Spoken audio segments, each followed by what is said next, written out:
Good evening, everyone. If you don't know, you should know. My name is Rameez Khan, and I am a filmmaker and a film critic. And first of all, Happy New Year to everyone watching. And I must thank you for watching my videos, as I just hit the 200 subscriber mark on the very first day of the new year. So I thank all my subscribers.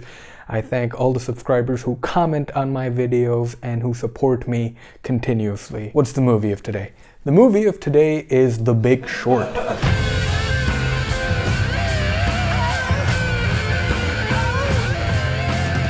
You have any idea what you just did? You just bet against the American economy. If you're wrong, you can lose it all. The banks and defrauded the American people. Now we can kick them in the teeth. Okay, here we go.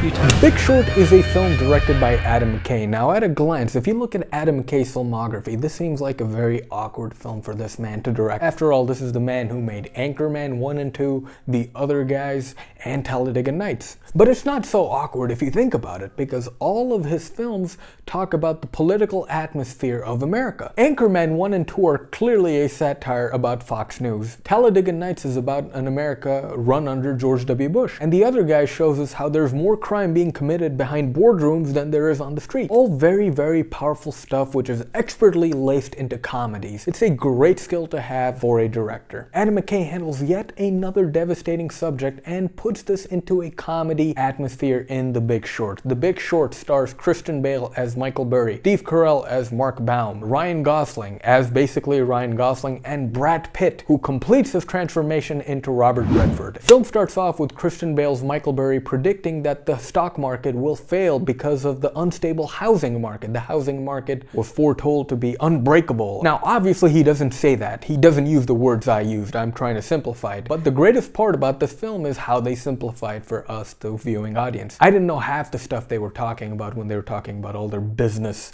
stuff. I don't know what a credit swap is. I don't know what a CDO is, but luckily for us, the film explains it to you by cutting away to celebrities delivering the friggin' facts to you by breaking the fourth wall. So it starts off with Ryan Gosling, who is the film's unofficial narrator. He invites other narrators into this film to tell us those facts. One of my favorite ones, and this scene gets a 5 out of 5, is Margot Robbie sitting in a bathtub and telling me about some I don't even remember what she was telling me about, but that scene is a masterpiece. One of the scenes I do remember, because it didn't have Margot Robbie in a bubble bath, was Anthony Bourdain, another great celebrity. He explains a banking term to us by using food. It's very effective, and if that doesn't work, there are freeze frames involved where the definition of the word they're talking about will be explained to you. You'll have to do a little bit of reading, however. It's an effective enough technique that it works for this film, and it succeeds in telling you what the director wants you to know, but it never really truly belongs in this film. Half the time I was watching, I'm like, alright,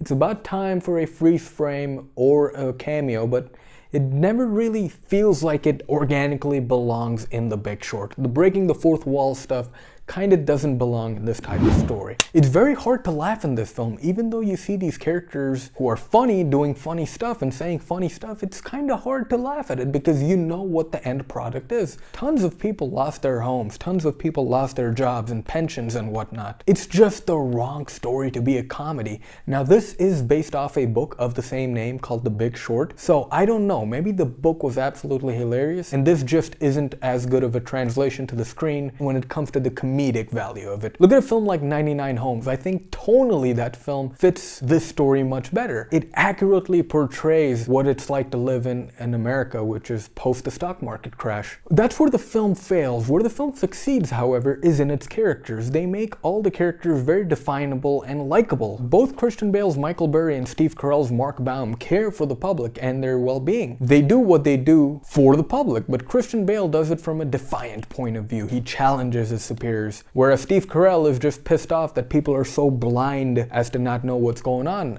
around them. Ryan Gosling's character does it for himself, and Brad Pitt is completely detached from all this mayhem. It's all very well balanced because each character's definable. Adam McKay has made a really fine film.